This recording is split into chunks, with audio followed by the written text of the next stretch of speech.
Добро утро, добро дојдовте назад во утринската програма на Телма. Ова утро да си кажеме за имотите на македонците во Дубај. Дали е тоа инвестирање во недвижности, луксузирање или пак перење на пари и дали како земја сме немоćни во битката против криминалот, па Европа ни испраќа обвинители во регионот. Но за тоа подоцна во ова издание прво ќе побараме официјална, односно неофицијална и експертска реакција во врска со одлуката на Вселенската патријаршија да ја признае Охридската архиепископија како канонска црква и да ја тргне долгогодишната шизма, односно правото на Македонската православна црква Охридска архиепископија да биде во рамноправна со останатите помесни православни цркви. Во програмата го вклучуваме професор од универзитетскиот професор Далибор Јовановски. Професор Јовановски, добро утро. Добро утро и поздрав до гледачите на вашата телевизија. Ви благодарам. Како експерт по историја ве прашувам како вие ја толкувате одлуката на Цариград да ја признае Охридска архиепископија за канонска црква, што според вас тоа значи за МПЦ? Ова решение на Вселенската патријаршија да ја признае Охридската архиепископија како Охридска архиепископија, ова не како Македонска православна црква Охридска архиепископија, очекувано, бидејќи колку што ги следам работите, пред 3 години нашата црква официјално побара од Цариградската патријаршија признавање и на тој начин, со вчерашното признавање, Македонската православна црква Охридска архиепископија повеќе не е схизматиска црква екскомуницирана во православниот свет. Сега тука треба да бидеме мощно внимателни да не фаќа еуфорија, бидејќи ако го видите целото соопштение на Цариградската патријаршија, има неколку интересни моменти. Првиот е најубавиот дел за нас, за македонците кои што сме православни, а тоа е признавање на Охридската архиепископија како црква на територијата на Македонија. Сега, има и други делови кои што предпоставувам ќе се решаваат во именно во решението за признавање на Македонската православна црква Охридска архиепископија како Охридска архиепископија, оставено е понатаму да се реши целосното нејзино признавање, односно добивање на томос, а тоа е во преговори со Српската православна црква. И Цариградската патријаршија како грчка црква порано беше општо православна црква, меѓутоа се пред се грчка црква, јасно става до знаење дека признавањето не произлегува од името Македонија и од придавката македонски. Што значи во периодот што следи, нашата црковна дипломатија ќе има голема работа за да се реши конечно статусот на Македонската православна црква Охридска архиепископија, бидејќи синоќа ги следев реакциите во соседството. Например, да почнем од грчката страна, таму објавуваат дека Цариградската патријаршија признала Македонската православна црква како Охридска архиепископија и најважното за нив е тоа што не се споменува името Македонија и придавката македонски. Во Бугарија веќе има анализи дека ова е забивање на нож во грб на Бугарската православна црква, која што според бугарските толкување е наследник на Охридската архиепископија. Најверојатно ќе има и сега и официјален став на Светиот синод на Бугарската православна црква, треба да причекаме. Имајќи ги предвид односите помеѓу Македонија и Бугарија по прашањето на нашиот идентитет, можно е во иднина и ова прашање да биде вметнато во бугарските барања кои што се бесконечни. И во Србија тоа што за сега нема официјални реакции, меѓутоа во Србија мощно е популарен ставот на Руската православна црква, која што вели дека и покрај решението на Цариградската патријаршија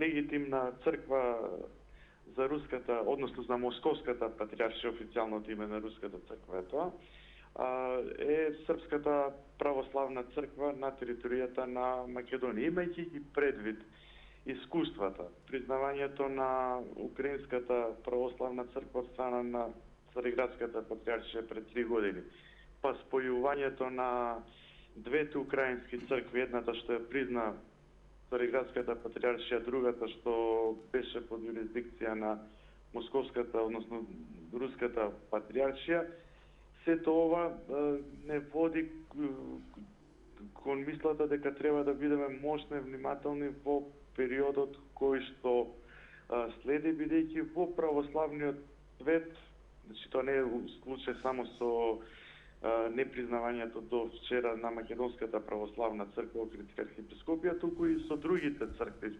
српската како настанала се развивала, Атинската архиепископија, Бугарската патриаршија, црквите во Украина, треба да бидеме мощни и внимателни, бидејќи за жал во православниот свет најчесто, ајде да не кажам секогаш, да не бидам погрешно разбран, најчесто политиката не само на помесните цркви, туку и на државите оди рака под рака. Значи, ова е убав настан.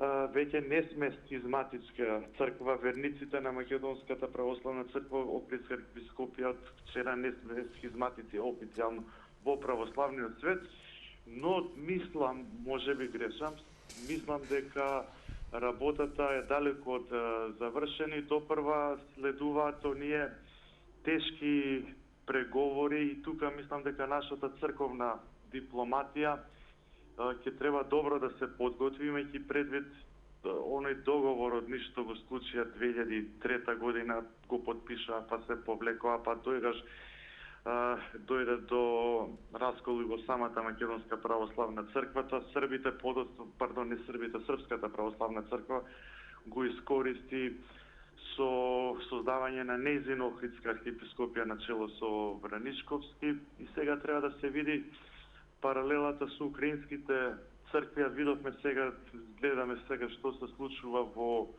Украина. Тоа е поврзано меѓу другото и со православната догма на таа територија. Зошто ова го велам? Во неколку грчки анализи синоќа прочитав дека наводно, тврдам наводно, бидејќи ви велат според наши извори, треба да ги видим, јас кој историчар, дека не го видам изворот, не можам да тврдам дека е тоа така. На неколку грчки анализи се тврди дека признавањето на Македонската православна црква, Охридска архиепископија како Охридска архиепископија е поврзано меѓу другото и со настаните во Украина и односот на рускиот, односно московскиот патриарх Кирил по тоа прашање.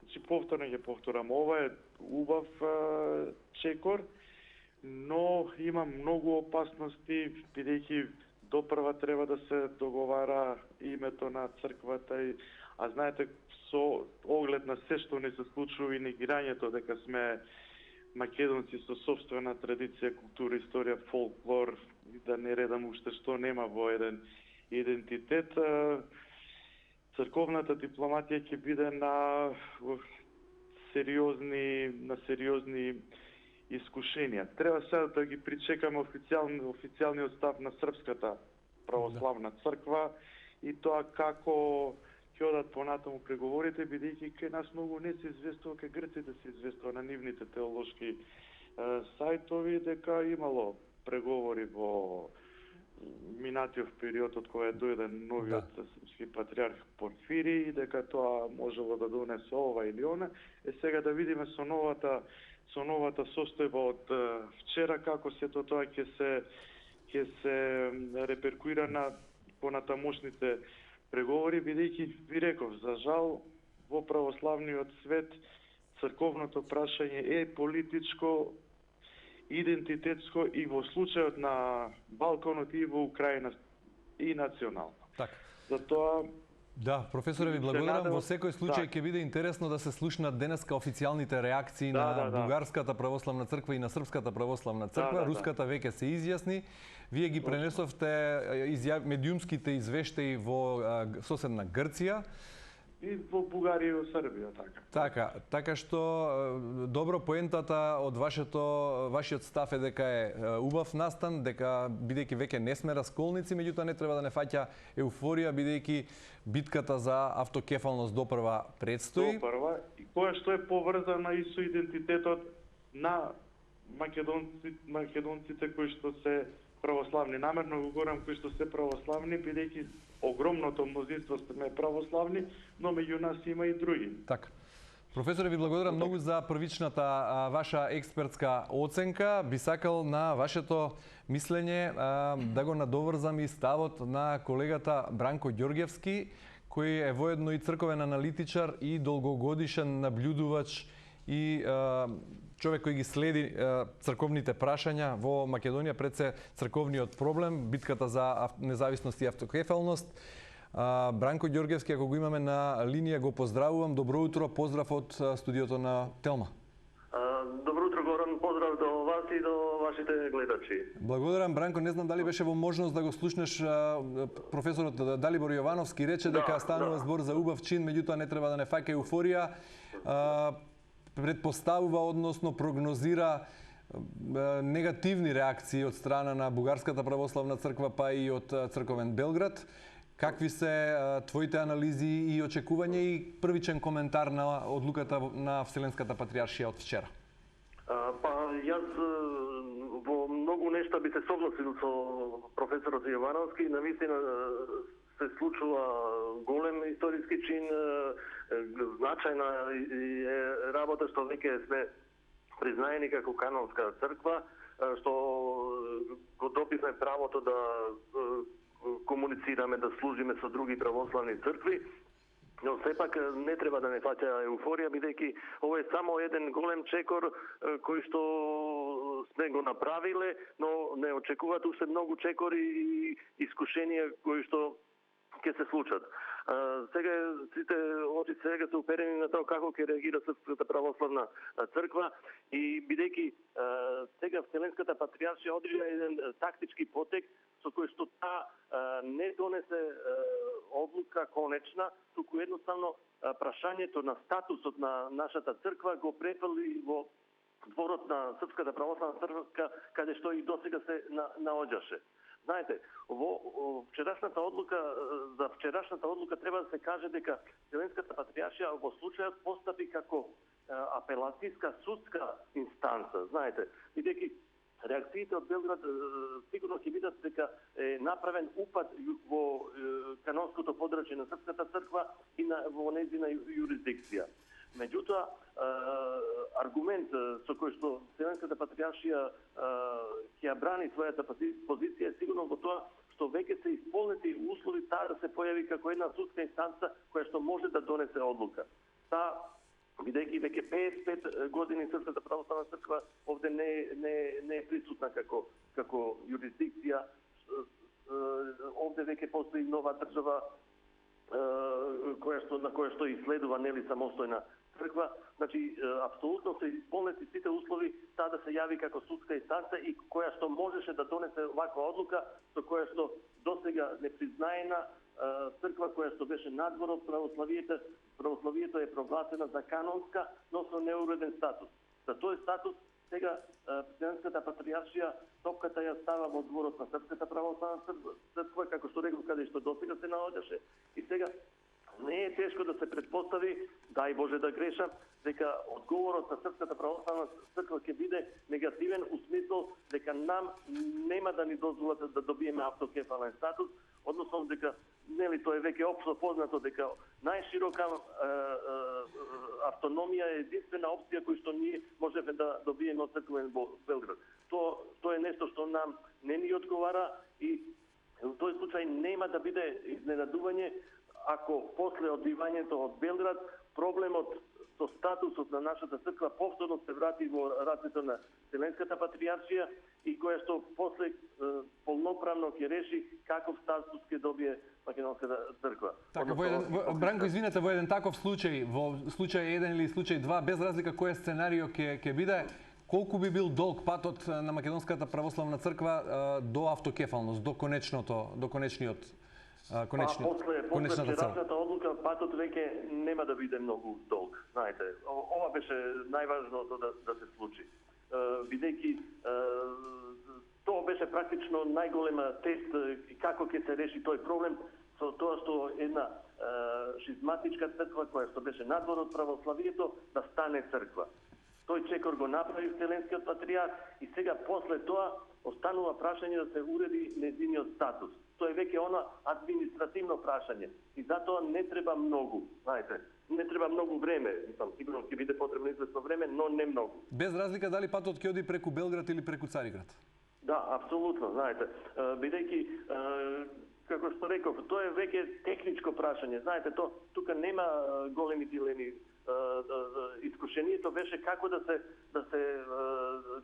како ние да станеме канонска црква, знаете. И тоа сега со оваа одлука Вселенската патриаршија го направи и веќе оно што викам техничко прашање како вие ќе бидете рангирани така. Мислам од она што Вселенската патриаршија ги знае барањата и очекувањата на Македонската православна црква и сигурно јас сум сигурен дека они нема да дозволат, например, да ни биде понудена некаква автономија или слично, бидејќи тоа нам не ни одговара, туку само статус на автокефална црква. Бранко Ѓорѓевски, ви благодарам многу за ова размисла во утринската програма на Телма. Поздрав. Поздрав.